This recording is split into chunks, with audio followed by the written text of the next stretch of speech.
करके राम के नाम का सहारा लेता है। बीते सम्मत सहस 87 तजी समाधि शंभु अविनाशी। 87,000 वर्ष बीतने के बाद जब भगवान शिव की आंख खुली तब माता सती उनके पास गई। किस उद्देश्य से? कि अब भगवान भोलेनाथ जाग गए हैं। निश्चित मानिए, पति अगर सो रहा हो तो पत्नी को अकस्मात डंडा मार करके उसे नहीं जगाना चाहिए। जहां बेचारा पति सो रहा है उसी के आसपास इतनी जोर का खट पट करो, बर्तन गिराओ, ये करो वो करो, बेचारा पति जाग जाए। अच्छा, आजकल पति जागते नहीं है, जगाए जाते हैं। कैसे जगाए जाते हैं? उठो, चाय बन गई है। अच्छा, अगर चाय ना बनी होती तो श्रीमान जी जागने वाले नहीं थे। ऐसा लगता है कि भैया केवल और केवल चाय के लिए ही जगे। प्रातः काल अगर राम का नाम, शिव का नाम, जगदीश का नाम, महेश का नाम, उमेश का नाम नहीं लिया जा रहा तो समझिए कि हम जाग तो गए हैं लेकिन असली नहीं जगे। जिनकी आंखों में मोतिया बिंदु होता है, आंखें उनकी भी बहुत अच्छी देखने से बाहर से लगती हैं। जिनकी आंखों में मोतिया बिंदु है उनकी आंखें भी बाहर से देखने में बहुत अच्छी लगती हैं, लेकिन उनको दिखाई नहीं देता। इस बात को भी आप ध्यान रखिए। जागने का मतलब ये नहीं कि जाग गए, कुल्ला किया, चाय पिया, खाना खाया, ना। असली जगा हुआ तो प्राणी वही है जो प्रातः काल राम का, शिव का नाम लेता है। राम नाम शिव सुमिरन लागे, जानहु सती जगत पति जागे। जाय शंभु पद बंदनु कीन्हा। अब यहां माता सती ने जा करके भगवान भोलेनाथ की वंदना की। और कई घरों में क्या होता है, जैसे शाम को लड़ाई हुई हो और लड़ाई के बाद व्यक्ति सो जाता है, और जब सुबह तो कई लोग मतलब घर में सोचते हैं कि चलो अब सो गए हैं, सो जाने दो, बाकी बची हुई लड़ाई सुबह से शुरू करेंगे, क्योंकि रात काफी हो गई थी और समय भी हो गया था सोने का, तो बाकी बची हुई लड़ाई कल प्रातःकाल शुरू कर लेंगे। अब वो उस इंतजार में रहते हैं कि कब श्रीमान जी जगे, तो हमने जहां से ककारा शुरू किया था वहीं से फिर शुरू करें। तो ऐसा नहीं, यहां पर शिव पुराण की कथा कहती है, जाय शंभु पद बंदनु कीन्हा, सन्मुख शंकर आसन दीन्हा। प्रातः काल अपने से बड़ों को राम राम, श्याम श्याम, जय भोलेनाथ जरूर कहना चाहिए, और केवल अपने से बड़ों को नहीं, अपने से छोटे को। जब अपने से छोटों को भी कई बार आप राम राम, श्याम श्याम, शिव शिव, हर हर महादेव कहेंगे तो कुछ दिन बाद ऐसी स्थिति होगी कि छोटा व्यक्ति भी आपको अपनी तरफ से राम राम कहना प्रारंभ कर देगा। पैर छूना ही सारी प्रक्रिया नहीं होती। पैर छूना तो भैया बहुत लास्ट की बात है। प्रणाम कई प्रकार का होता है। एक प्रणाम होता है करसा, कर कहते हैं हाथों को, हाथों को जोड़ लिया तो भी प्रणाम हो गया। एक प्रणाम आंखों से होता है कि आंखें झुका करके अपने सामने वाले को प्रणाम कर लिया। एक प्रणाम मानसिक होता है। अब मानसिक प्रणाम ऐसे मत समझिए कि आपके पिताजी हैं या बड़े भाई हैं और आप उनके पैर नहीं छूना चाहते, लेकिन पिता है तो फिर मन से भी प्रणाम वहां पर किया जा सकता है। और ऐसी कथाएं हैं। प्रभु राम जब धनुष तोड़ने के लिए धनुष के पास पहुंचे तो अब यहां दो स्थितियां हैं। सामने धनुष दिख रहा है, ऊंचे आसन पर गुरुजी बैठे। अब गुरुजी को कैसे प्रणाम करें? तो गुरु ही प्रणाम मन ही मन कीन्हा। गुरुजी को मन ही मन प्रणाम किया और धनुष को भी मन ही मन प्रणाम किया। किसी ने कहा धनुष को भैया क्यों प्रणाम कर रहे हैं? तो धनुष को इसलिए प्रणाम किया कि जब इस धनुष को मैं उठाऊंगा तो मैं जिस कार्य के लिए धरती पर आया हूं उस कार्य के लिए सीता मुझे मिलेंगी।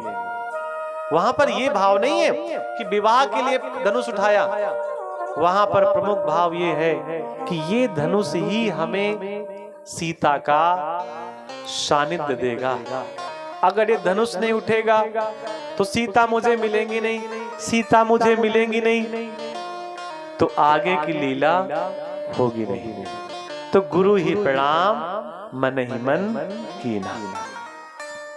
जाय शंभु पद बंदनु कीन्हा, सन्मुख शंकर आसन दीन्हा। अपने से दाहिने तरफ उसको बैठाया जाता है जो विशेष श्रेष्ठ व्यक्ति हो, और बाएं तरफ उसको बैठाया जाता है जो श्रेष्ठ तो हो, लेकिन बाएं भाग में पुरुष के दो लोग होते हैं। एक तो फोटो में उनकी पत्नी होती है, और कहीं कोई शत्रु आ जाए जिससे भयंकर आपकी लड़ाई है तो उसको भी, उसके साथ भी अगर फोटो खिंचवानी हो तो बाएं भाग में उसको फोटो रख करके खिंचवाना चाहिए, खड़े करा करके। और यहां पर भगवान शंकर ने सन्मुख शंकर आसन दीन्हा।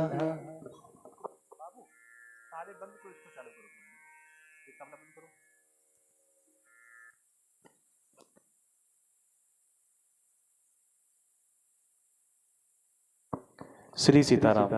अब बढ़ाओ इसकी आवाज। श्री सीताराम हरि ओम हरि ओम। श्री सीताराम श्री सीताराम हरि ओम हरि ओम। राधे श्याम सीताराम राधे श्याम श्री सीताराम। अब चला दो, इसको भी चला दो।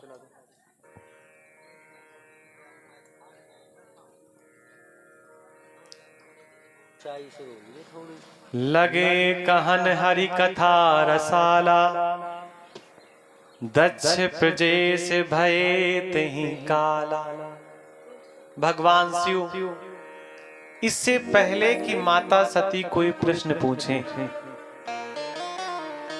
इससे पहले कि देवी सती कोई अपनी बात कहे, भगवान शिव को ऐसा लगा मुझे कथा प्रारंभ कर देनी चाहिए, क्योंकि अगर मैंने कथा प्रारंभ नहीं की तो फिर वहीं पर कथा प्रारंभ हो जाएगी जहां से कथा को मैंने विश्राम करने का प्रयास किया। उसी समय हरि की कथा, राम की कथा, जो भी कथा भगवान शंकर को आती थी उस कथा को भगवान शिव ने सुनाना प्रारंभ किया। देवी समझ गई कि महादेव ने अगर हमको सन्मुख आसन दिया है तो इसका फिर तो कुछ न कुछ कारण है, लगता है भगवान शंकर ने हमें त्याग दिया है। उसी समय घटना और घटी कि जो सती माता के पिता है दक्ष, उनको प्रजेश बनाया गया, प्रजा का ईश बनाया गया। जो उस राज्य की प्रजा थी उसमें सर्वोत्तम स्थान पर उन्हें बैठाया गया। बड़े अधिकार दक्ष जस पावा, अति अभिमानु हृदय तब आवा। नहीं को वस जन्मा जग माही, प्रभुता पाही जाही मद नाही। ऐसा संसार में कोई नहीं है जिसे कोई बड़ा पद मिला हो, बड़ा अधिकार मिला हो, श्रेष्ठ आसन मिला हो और वो अपने पद का दुरुपयोग न करे। कोई विरला ही हो सकता है, कोई भगवान का परम भक्त ही हो सकता है कि उसे अधिकार मिले और वो उस अधिकार का दुरुपयोग न करे। बहुत कम, कोई एक हो सकता है। एक बार ब्रह्मा जी की सभा लगी हुई थी, उसी सभा में सभी लोग आए और भगवान शंकर भी गए। उसी सभा में दक्ष प्रजापति भी गए। सभी ने दक्ष प्रजापति को प्रणाम किया। भगवान शंकर को लगा ये मेरे ससुर जी हैं और ससुर को प्रणाम करने का उनके मन में भाव था, लेकिन ससुर जी बड़ी देर में आए और जब देर में आए, लेट आए, तब तक भगवान शंकर ने आंखें बंद कर ली। दक्ष ने देखा कि सभी ने तो हमको प्रणाम किया, केवल मेरे दामाद ने मुझे प्रणाम नहीं किया। इसी बात से दक्ष प्रजापति नाराज हो गए और मन में भाव जगाया कि एक कार्यक्रम मैं भी कोई बड़ा उत्सव करूंगा और उस उत्सव में प्रत्येक व्यक्ति को बुलाऊंगा, महादेव को नहीं बुलाऊंगा। याद रखिए, अपमान करने के लिए अगर कोई कार्य किया जाता है किसी का, तो आप उस कार्य में कभी सफल नहीं हो सकते। लिख कर रख लीजिए। एक मैं उदाहरण देता हूं आपको कि जैसे आपके पड़ोसी ने बढ़िया घर बना लिया, वो अपने पड़ोसी का अपमान करने के लिए आपने 2-2.5 हाथ लंबा और घर बनवा लिया आगे से कि पड़ोसी का घर दब जाए। बहुत सम्मान नहीं मिलेगा, लोग भले ही ना टोके रोके, लेकिन लोग पहचान जाते हैं कि ईर्ष्या बस इन्होंने इस प्रकार का घर बनवाया है। ईर्ष्या से कोई काम व्यक्ति को प्रयास करना चाहिए कि ना करे। केवल महादेव का अपमान करने के लिए यज्ञ किया गया। सभी को उस यज्ञ में निमंत्रण भेजा गया सिवाय भगवान शंकर के। अब यहां पर एक कथा बहुत ध्यान से सुनने की योग्य है। जब दक्ष प्रजापति के पास कोई संतान नहीं थी, तो इन्हीं दक्ष प्रजापति ने जगदम्बा की स्तुति की थी और फिर जगदम्बा ने ही आकर के दक्ष को पिता बनने का सौभाग्य प्रदान किया। और आज वही दक्ष जिन जगदम्बा की कृपा से पिता बना था, उन्हीं जगदम्बा का अपमान करने के लिए लालायित है। अरे महादेव का अपमान का मतलब सती का अपमान। ऐसा थोड़ी ना है कि वो आपकी बेटी है तो केवल दामाद का ही अपमान होगा। अगर दामाद का अपमान होगा तो इसका मतलब आपकी बेटी का भी अपमान हो रहा है। नहीं को अस जन्मा जग माही, प्रभुता पाही जाही मद नाही। यहां तक कि किन्नर नाग सिद्ध गंधर्वा, किन्नरों को निमंत्रण दिया गया, नागों को निमंत्रण दिया गया, गंधर्व सब देवता अपनी अपनी पत्नियों के साथ उस यज्ञ में सम्मिलित होने के लिए आए। शिव पुराण में तो ऐसा है कि ब्रह्मा और विष्णु को भी निमंत्रण दिया गया। विष्णु को निमंत्रण क्यों दिया गया? इसलिए कि अगर इस यज्ञ को नष्ट करने के लिए भगवान शंकर आएंगे तो लड़ेगा कौन हमारी तरफ से? तो विष्णु जी को निमंत्रण दिया गया कि कम से कम विष्णु तो हमारी तरफ से लड़ लेंगे। शिव जी को निमंत्रण नहीं दिया गया। मैंने कथा के प्रारंभ दिवस में एक बात बताई थी, आपको याद रखिएगा। वो बात मैंने ये बताई थी कि गांव में भले ही राम जी का मंदिर ना हो, राधा कृष्ण का मंदिर ना हो, लेकिन गांव बिना शिव के मंदिर के नहीं हो सकता। किसी भी तीर्थ में आप चले जाइए, शिव का मंदिर वहां पर आपको मिलेगा ही। शिव के मंदिर सब जगह मिलते हैं। शिव का पूजन प्रत्येक व्यक्ति करता है, क्या अगड़ी जाति, क्या पिछड़ी जाति, क्या मध्यम की जाति, कोई ऐसा नहीं है जो शिव का पूजन न करता। प्रत्येक व्यक्ति। सती बिलो के व्योम विमाना, जात चले सुंदर विधिनाना। सती माता भगवान शिव के निकट बैठी हैं और वहीं पर सती माता ने देखा कि आकाश मंडल से कई विमान उड़ करके जा रहे हैं। और इतना ही नहीं, वो सब गाते बजाते हुए जा रहे हैं, भजन कीर्तन करते हुए जा रहे हैं। सती माता को लगा आज तक आकाश मंडल से विमान नहीं निकले, आज क्यों विमान निकल रहे हैं। भगवान शिव ने कहा, शिव से पूछा माता सती ने कि ये सब कहां जा रहे हैं। भगवान शंकर ने कहा, देवी ये सब तुम्हारे पीहर जा रहे हैं। पूछे तब शिव कहो बखानी, पिता जग सुनि कछु अरसानी। जो महेश मोहि आय सुदेही, कछु दिन जाय रहो मिस एही। ये जो यहाँ पर कथा है, ये माताओं की बड़ी पुरानी कथा है और इसी को किसी ने बड़े फिल्मी गीतों में लिख दिया, मैं मैके चली जाऊंगी तुम देखते रहियो। लेकिन माता सती भगवान शिव से पूछ रही हैं, भोलेनाथ अगर हमें कुछ आप आज्ञा दें, आदेश दें।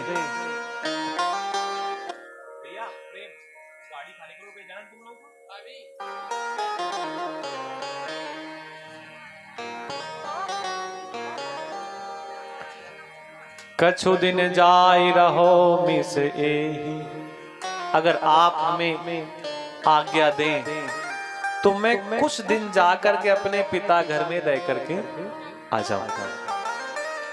भगवान शंकर ने पूरी बात बताई कि देवी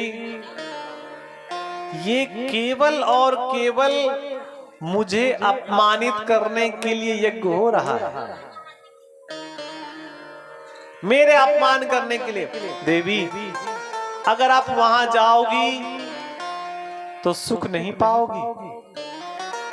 यद्यपि मित्र प्रभु पित गुरु गेहा, जाए बिन बिलो की न संदेहा। वैसे पिता के घर में, मित्र के घर में, अब जैसे एक कथा हो रही है, ऐसा नहीं कि इस कथा के लिए किसी को निमंत्रण दिया जाए तभी कथा में आया जाए। कथा में तो भैया बिना निमंत्रण के भी आप आ सकते हैं, लेकिन अगर कोई विरोध माने तो भैया नहीं जाना चाहिए। देवी अगर आप जाओगी तो अपमान होगा और वो अपमान आप सह नहीं पाएंगे। भगवान शिव ने कई बार माता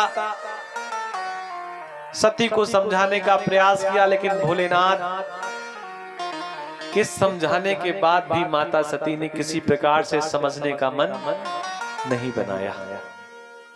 बोलिए वृंदावन बिहारी लाल की।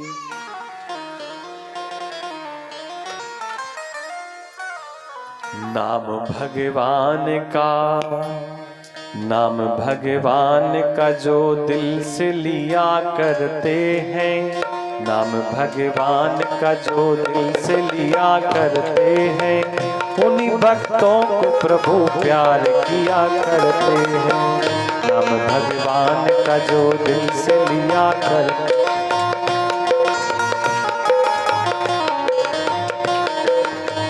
नाम भगवान का जो दिल से लिया करते हैं।